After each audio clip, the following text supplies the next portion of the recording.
ಕಡೆ ಮೈಸೂರಿನ ಅವರ ನಿವಾಸದ ಬಳಿ ನೀರವ ಮೌನ ಆವರಿಸಿದೆ. ಆಮೇಲೆ ಅವರ ಸುತ್ತಮುತ್ತ ಇದ್ದಂತಹ ಅವರ ನೈಬರ್ಸ್ಗಳೆಲ್ಲರೂ ಕೂಡ ಅವರ ಬಗ್ಗೆ ಮಾತನಾಡ್ತಾ ಇದ್ರು, ಅದನ್ನು ಗಮನಿಸ್ತಾ ಇದ್ವಿ. ನೋಡಿ, ಊರಿನ ಕೆರೆ ತುಂಬಿಸಿ ಗ್ರಾಮದ ಅಭಿವೃದ್ಧಿಗೆ ಶ್ರಮ ಪಟ್ಟಿದ್ರು ಎಸ್.ಎಲ್. ಭೈರಪ್ಪ ಅವರು. ಸರಸ್ವತಿ ಪುತ್ರ ಎಸ್.ಎಲ್. ಭೈರಪ್ಪಗೆ ಅಚ್ಚುಮೆಚ್ಚಾಗಿದ್ದ ಹುಟ್ಟೂರು ಬಹಳ ಇಷ್ಟ ಅವರಿಗೆ. ಇತ್ತೀಚೆಗಷ್ಟೇ ಅಲ್ಲಿ ಗ್ರಾಮಸ್ಥರು ಅವರನ್ನು ಸನ್ಮಾನ ಕೂಡ ಮಾಡಿದರು.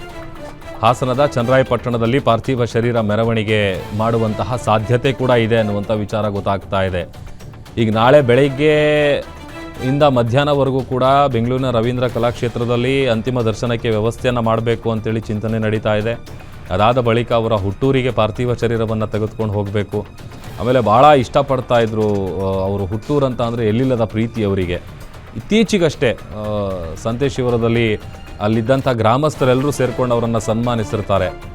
ಹಾಗಾಗಿ ಸಾರ್ವಜನಿಕ ದರ್ಶನದ ನಂತರ ಹುಟ್ಟೂರು ಸಂತೇಶಿವರದಲ್ಲಿ ಅಂತ್ಯಕ್ರಿಯೆಯನ್ನು ನಡೆಸುವಂತಹ ಸಾಧ್ಯತೆ ಇದೆ. ಆಮೇಲೆ ಅಲ್ಲಿ ಅಂತಿಮ ದರ್ಶನಕ್ಕೆ ವ್ಯವಸ್ಥೆಯನ್ನು ಮಾಡುವಂತಹ ಸಾಧ್ಯತೆ ಕೂಡ ಇದೆ ಅನ್ನುವಂಥ ವಿಚಾರ ಗೊತ್ತಾಗ್ತಾ ಇದೆ.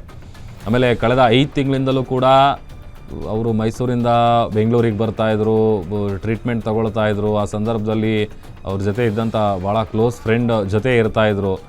ಆಮೇಲೆ ಮತ್ತೆ ಅಗೇನ್ ವಾಪಸ್ ಹೋಗ್ತಾಯಿದ್ರು. ಈ ಥರ ಅವರು ಟ್ರಾವೆಲ್ ಮಾಡ್ತಾನೇ ಇದ್ದರು. ಇನ್ ಬಿಟ್ವೀನ್ ಈಗ